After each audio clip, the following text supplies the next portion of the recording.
Pixar. They're back. I repeat, Pixar, they have another hit. Lizard, lizard, lizard.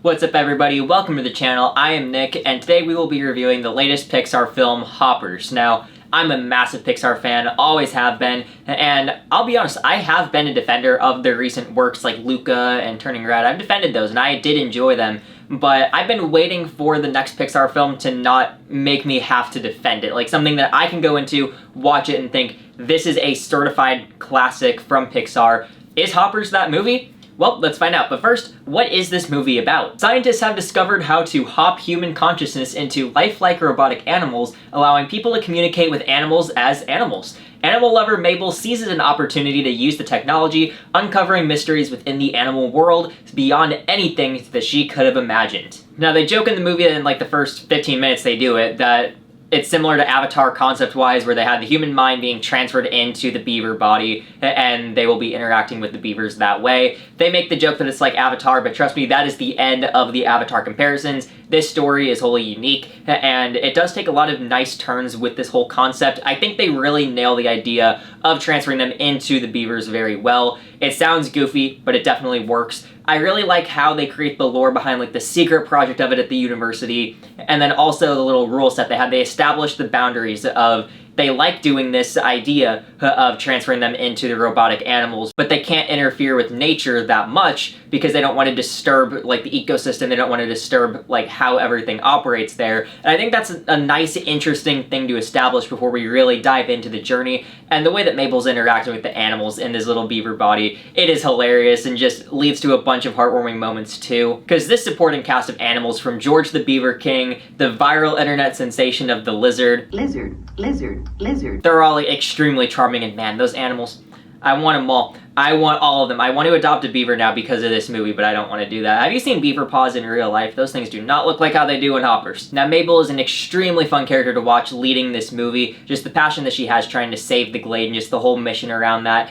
And then just her energy as well. It makes her a very easy character to root for. And the relationship she forms with George, like that Beaver King that's in all the promos, that relationship is just absolutely incredible. It's funny, heartwarming, just amazing to watch. Like, seriously, leave it to Pixar to make an emotional relationship between a beaver and a robotic beaver with a human mind in it. Like, only Pixar can do that. Like, genuinely, that is insane to even say in one sentence. But beyond all of these characters, you have the story of Mabel trying to save the Glade from the mayor, who is trying to build the bridge in their environment. And what I like about the mayor and just the whole villain thing is the mayor isn't a bad guy, but he's on the wrong side. Like John Hamm said that in the interview. He's not necessarily evil, but he's sketchy and on the wrong side of the argument here. But they also bring in other like villainous aspects, and there's like just interesting things they do there. And while the concept of this story is basically kind of, it's simple, but it's effective, and they add a lot of nice complexities in the back half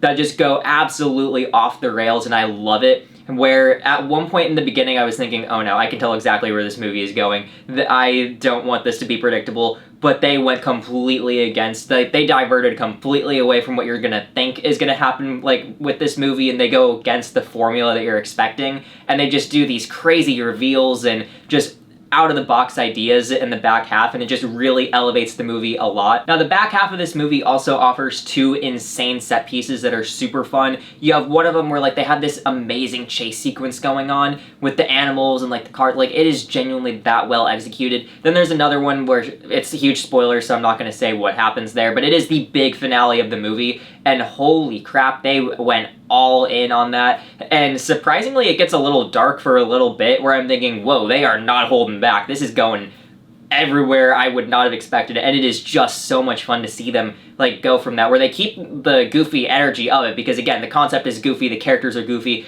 and that's what makes this movie so entertaining, but they add that in such a nice blend in the back half of it.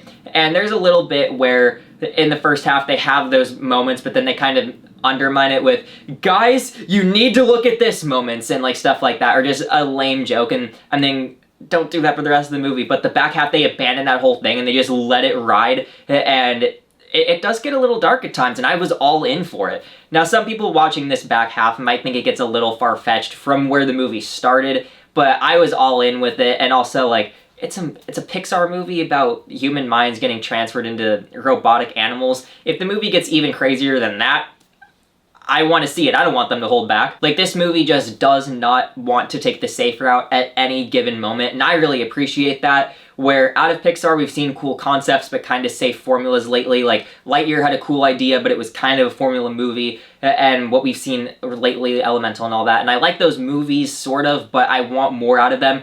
Pixar actually went all in on the insanity here, making such an absurd but awesome movie, and this is the wild, unpredictable Pixar story that I think everyone's been wanting for a very long time. Now, through the insanity that the story goes through and the amount of fun, like, big set pieces that we do have, the emotional core of this film is in Mabel and her memory of her grandmother, where the external passion for saving the Glade is obviously for the animals and the relationship she's forming with them, but the internal passion of saving the Glade is because she spent so much time in her childhood with her grandmother at the Glade that she's trying to preserve the memory of that place, but also of her grandmother, which adds a lot of nice, like, internal conflict for her and just nice motivation as the movie goes on.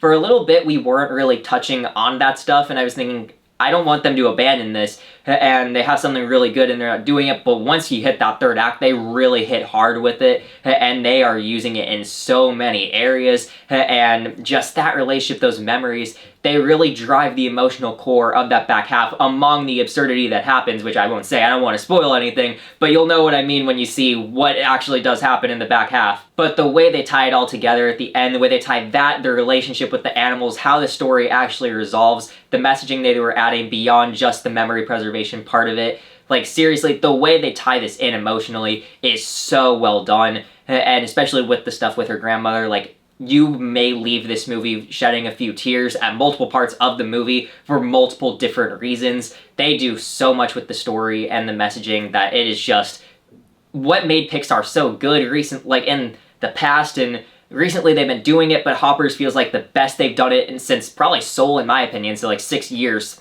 since then. Like, seriously, insane concepts, high emotion, that is what we love out of Pixar, and seriously, talk about them, man. This is something that a lot of people were thinking the concept was insane when it got announced, but seriously, Hoppers delivered and everything. And for families, if you're wondering if this is a good movie for your family, I did say it gets a little bit dark, but it's still like a cartoony kind of thing, and for families, I think this is a great film to take your kids to, and seriously something that the family will probably be obsessed over for months, because man, Hoppers, I think this is one of Pixar's best entries in a long time. Lizard, lizard, lizard. Now, before I get into my final thoughts, make sure to subscribe. We are trying to hit 100 subscribers by the end of 2026. Right now, we're at 68, which pretty much doubled what we were at the start of the year, which I really am happy about. And make sure to like the video too, and when you do like the video, a clapperboard is going to appear, so if you want to see a cool animation besides the Pixar animation, like the video. Hoppers is the exact kind of movie that I've wanted to get out of Pixar for a while. A bold, original concept that doesn't shy away from going absolutely insane. The amount of fun that you're gonna have watching it is immeasurable, but that doesn't prevent the emotion from hitting hard in quite a few moments for quite a few reasons. I truly believe Hoppers is another classic from Pixar, and my final score for Hoppers is going to be an 86%. This seriously was everything I wanted Pixar to do, and in a sense rejuvenated my love for Pixar that was already there, because I saw this day one because I love Pixar so much, but in a sense rejuvenated that because Pixar, this is exactly what I've loved about them for years. So drop your thoughts on Hoppers down below. Did you love it? Did you hate it? Have you not seen it and you're just excited to see it, and this review may have persuaded you even more to see it? Thank you all for watching this video, and I hope you enjoyed it, and I will see you all later for more movie review content like this.